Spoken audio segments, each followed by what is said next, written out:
بسم اللہ الرحمن الرحیم۔ السلام علیکم دوستو۔ ایک بزرگ دریا کے کنارے دنیا سے قدرے ہٹ کر کٹیا میں رہتے تھے۔ ان کے پاس ایک نوجوان گیا جو حق کا متلاشی تھا۔ اس نے سوال کیا کہ بابا جی بتائیے بھلا قرآن پاک پڑھنے سے دل کا زنگ کیسے اترتا ہے جبکہ ہمیں سمجھ بھی نہیں آتی؟ بابا جی گہرے استغراق میں گم تھے، سنی انسنی کر دی۔ نوجوان نے پھر سوال کیا۔ جب تیسری مرتبہ اس نے یہی سوال کیا تو بابا جی نے بیزارگی سے اسے جواب دیتے ہوئے کہا، آگے چلنے سے پہلے اگر آپ نے ابھی تک ہمارے اس چینل کو سبسکرائب نہیں کیا تو سبسکرائب کر لیجئے اور بیل آئیکن کے بٹن کو پریس کر دیجئے تاکہ بروقت ویڈیوز کے نوٹیفیکیشن آپ کو ملتے رہیں، اور دوستوں کے ساتھ شیئر کیجئے۔ اگر کوئی سوال ہو تو کمنٹ سیکشن میں جا کر سوال کر سکتے ہیں۔ جب تیسری مرتبہ اس نوجوان نے یہی سوال کیا تو بابا جی نے بیزارگی سے اس سے جواب دیتے ہوئے کہا، جا وہاں کونے میں بالٹی پڑی ہے، اس میں سے کوئلے نکال کر رکھ دے اور قریب ہی دریا سے پانی بھر کر لا۔ نوجوان حد ادب کی وجہ سے اپنے سوال کے اس عجیب جواب پر جزبز ہوا، مگر احترام حائل تھا، لہذا خاموشی سے اٹھا اور بالٹی لے کر باہر دریا کی جانب روانہ ہو گیا۔ کوئلوں کی وجہ سے بالٹی باہر سے چمکدار اور اندر سے سیاہ تھی۔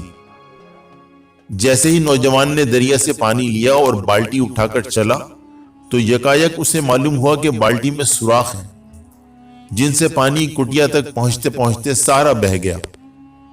وہ اندر داخل ہوا۔ بابا جی نے سارا ماجرا سنا اور کہا، دوبارہ جا۔ نوجوان سمجھ گیا کہ بابا جی کی بات میں ضرور کوئی حکمت ہے، لہذا بالٹی اٹھائی اور پھر چل پڑا۔ دوبارہ پانی بھرا مگر پھر وہی ہوا کہ سارا پانی پہنچنے سے پہلے ہی بہہ گیا۔ بابا جی نے سنا لیکن پھر کمال لاپرواہی سے کہا کہ جا پھر لا۔ نوجوان نے اس طرح کئی چکر کاٹے، جب تھک گیا تو بابا جی کو کہنے لگا، آپ نہ جانے کیوں میرے ساتھ یہ سلوک کر رہے ہیں جبکہ آپ دیکھتے ہیں کہ بالٹی میں کسی طرح سے پانی نہیں آ سکتا۔ اب بابا جی مسکرائے اور کہا، ذرا دیکھ بالٹی کو اندر سے، کیا یہ ویسے ہی سیاہ ہے جیسے پہلے چکر میں تو نے اسے دیکھا تھا؟ نوجوان نے بالٹی کو دیکھا اور کہا، نہیں اب تو یہ صاف ہو گئی، اتنی بار پانی جو بھرا ہے اس میں۔ بابا جی نے شفقت سے مسکراتے ہوئے کہا، پانی نہیں پہنچا لیکن اس کی صفت نے پانی کو سیاہ سے سفید کر دیا۔ یہی قرآن پاک کی صفت ہے، پڑھتا جا پڑھتا جا پڑھتا جا، اس کی صفات تیرے دل کو یوں ہی زنگ سے صاف کر کے اس دل میں موجود دنیا داری کے سوراخوں سے سارا زنگ بہا لے جائے گی۔ آخر میں دل صاف ستھرا دنیا کی آلائش سے پاک ہو کر تجھے اللہ سے ہمیشہ ہمیشہ کے لیے جوڑ دے گا۔ بس یہی تھا تیرے سوال کا جواب۔